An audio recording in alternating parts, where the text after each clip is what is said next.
Welcome back. Today's video is going to be on the infamous Anastasia Beverly Hills Subculture eyeshadow palette. So if you don't know, hey, my name's Adrika. I upload 3 times a week on this YouTube channel every Sunday, Tuesday, and Thursday. So definitely tune in on those days if you want to see more content from me. The infamous palette that kind of broke the internet. Everybody had an opinion about this palette.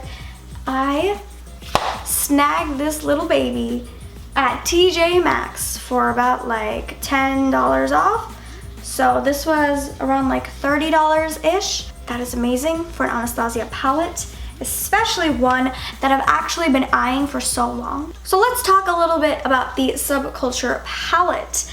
It does come with Anastasia's standard 14 shades. It comes with 11 mattes and 3 shimmers. Now, I'm gonna be honest with you, this is just a first impressions because I was way too excited and I wanted to know what the deal was with this palette. So I only did use 2 shades on my eyes today. Okay, it's cool. I'm gonna be testing out every single shade before I give you my final thoughts. It will be up in a first impressions update video. But for now, I was too excited and I created this amazing look. I do have some thoughts though about this palette, which you will see in the video. This does retail for ABH's regular price palette at $42.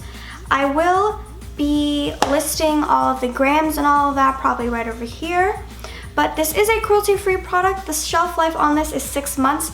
This is probably not only good for 6 months, it's probably good for more. The eyeshadows are made in the USA, but the brush on the inside is made in the People's Republic of China. So it does say in the back, an essential eyeshadow collection with 14 shades featuring grungy mattes and bold metallics with an underground edge. All of the mattes in this palette are formulated the exact same. The 3 shimmers do have different formulas from each other. That's enough info for now for the Subculture palette.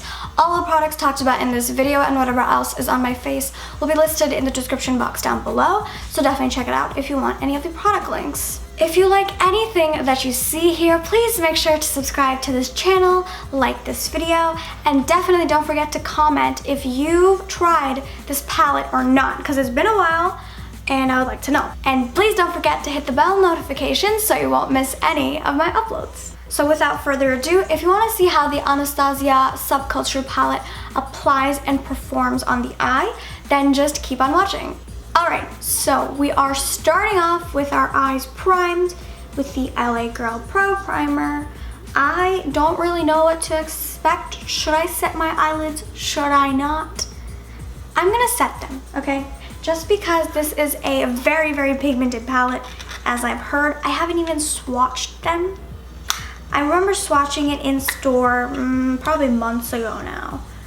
But I am going to set the lids with a little bit of face powder. So I've heard such terrible reviews about this eyeshadow palette, but the colors are just calling out to me so much. I just had to once I saw that it was at TJ Maxx. This is kind of busted up, okay, because it was at TJ Maxx. But the inside of it is completely viable. It doesn't look like it is, but she is completely fine. Someone probably just like opened it and looked at it with their grubby little hands. What do I do? Do I wanna do? I'm in the mood to do like a really smoky eye. All right, this is what I'm gonna start off with. I'm gonna do kind of like a green, maybe blue, smoky eye. I'm gonna start off with the shade Destiny. That is right there. If you can see, it's kind of like an army green. I'm gonna start with a fluffy brush, and I remember that this was supposed to be extremely pigmented and powdery, and I can see immediately that it is. This is a lot more powdery than any other eyeshadow palette that I have used. All right, so we're gonna start off with the crease. Oh my God. So what I'm trying to really see here is that is this palette really as bad as everyone said it was or not? I just want to see for myself, you know, because everybody is different. So I just started off with a tiny amount. At first, when I put the color down, it did kind of look like it was going to be patchy. I'll let you see the fallout that I've had. I only dipped in a few times. So I'm gonna dip in just a little bit more. I'm going to tap off all of the excess. And then I'm gonna go back in with the same shade, the same fluffy brush. This is a Wet n Wild brush. Okay, don't be like, it's Wet n Wild. No, this is like an amazing brush that I use with even the Anastasia Prism palette, and it works absolutely wonderfully. Okay, so it is kind of sticking right where I put it, but it is also blending, if you can see. This really weird green shade is indeed still blending. Now, I'm not gonna be like one of those people who try to use as many colors as possible, because a lot of these colors, once you mix them, they're going to turn very, very muddy and very gross, and that's not what we're trying to do here. So I'm just gonna slowly start to build this color up. They blend out kind of slowly. These are supposed to be basically as close to like a pure pigment as you can get. It's still retaining a lot of the pigment there, but it's not quite blending out the way I want it to. So right off the bat, I can already tell you this is not a palette for beginners. It is a little bit difficult to blend all of the way. I am going in with such little product at a time, and even then it is kind of difficult. This is the blend that I'm having right now. It's not the most amazing. It does kind of look like that I used more than one shade with the way that this is like fluffing out. But this is only still Destiny still. What I'm gonna do now is I'm gonna go in with Untamed right here, this like darker green. And I'm gonna place that kind of all over the lid. So I'm gonna take it on a flat shader brush. I'm only going to pick up a very small amount, and I'm gonna tap off all of the excess. And then I'm going to pat that all over the lid.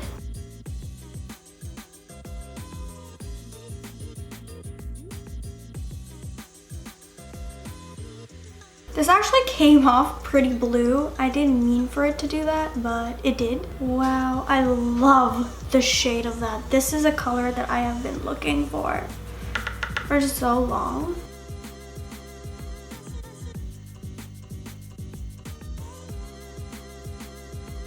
It is kind of patching up strangely, so let me just not swipe and just stick to patting.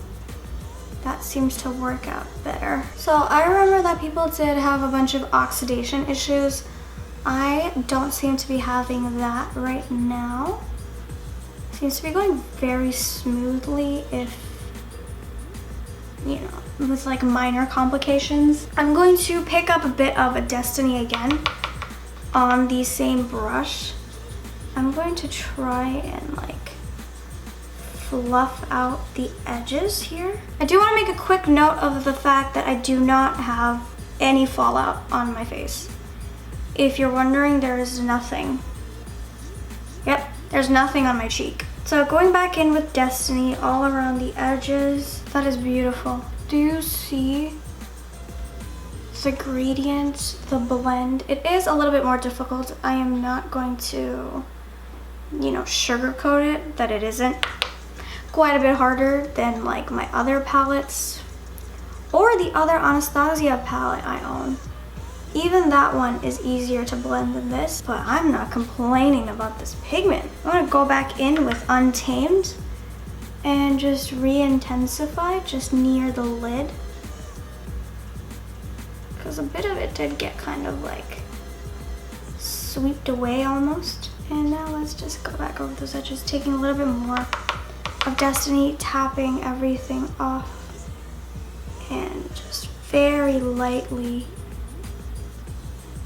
going all around the edges of this palette. This is pretty much it for the top of the eyeball. I'm gonna come back with the rest of my face done, and then we're gonna work on the lower lash line. Alrighty, so let us finish the lower lash line now. So I'm going to take this Sigma E36 blending brush, and now I'm going to take a bit of a Destiny again on this kind of really fluffy, tiny, little small brush, and then I'm going to fluff this right underneath my eyeball. Nice, it is blending out much better for some reason. Make sure to blend out this edge because it can be a little harsh if you do your face makeup afterwards like me. I'm gonna take a e.l.f. detail crease brush.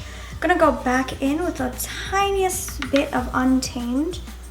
I'm just going to focus that much closer to the lash line, just to add just that like little tinge of blue that Untamed has, that Destiny doesn't have. What I'm gonna do now is I'm gonna finish up the eyes. I'm just gonna put on a little bit of black pencil liner, put some mascara on, and then I'm gonna put on a lip and we'll be completely done. Okay, so here is the finished eye look with the complete Subculture palette on my eyeballs. Okay, a few thoughts. It looks phenomenal, okay? This shade is such a unique, deep army green, and then I have this kind of like blue, green, like almost like dark teal type of shade.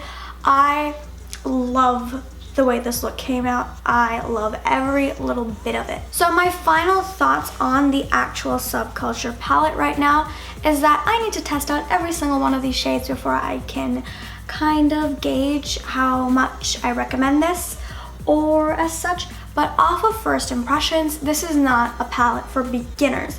If you are just starting out with makeup, this is not a palette that I really recommend kind of diving right into. The shades that I used, Destiny and Untamed, can be a little bit tricky to work with if you don't work with eyeshadows a ton, if you don't really like to sit there and blend and blend and blend. These are full pigment shadows, that is for sure, but there does come a price with having such high pigmentation. The shadows are definitely harder to blend for sure, the two that I've used, and I can already tell that the rest are probably going to be like that. However, I will be testing out the entirety of this, and then you'll be hearing about this in a first impressions update, something of that sort. But so far, I am digging this palette. It may take a little bit of work, but in the end, it's definitely worth it. Like this look, I am in love with. But yes, so far those are my thoughts on the Anastasia Beverly Hills Subculture palette. I'll give you an up close look at the blend of the shades, at the pigmentation. They are just like next level. That's all I gotta say about these. That wraps up my first impressions review, guys, of the Anastasia Beverly Hills Subculture palette, the infamous palette that kind of broke the internet for a second. All the products talked about in this video and whatever else is on my face will be listed in the description box down below, so definitely check it out if you want any of the product links. Please subscribe if you haven't already. If you like anything that you see here, please make sure to subscribe, like, comment down below if you've tried this palette, because it's been about a year since it came out. Definitely let me know if you've tried it. And don't forget to hit the bell notification so you won't miss any of my uploads. I do upload every Sunday, Tuesday, and Thursday, so make sure to tune in on those days if you want to see some new videos from me. I hope you enjoyed this video, and thanks so much for watching. Bye!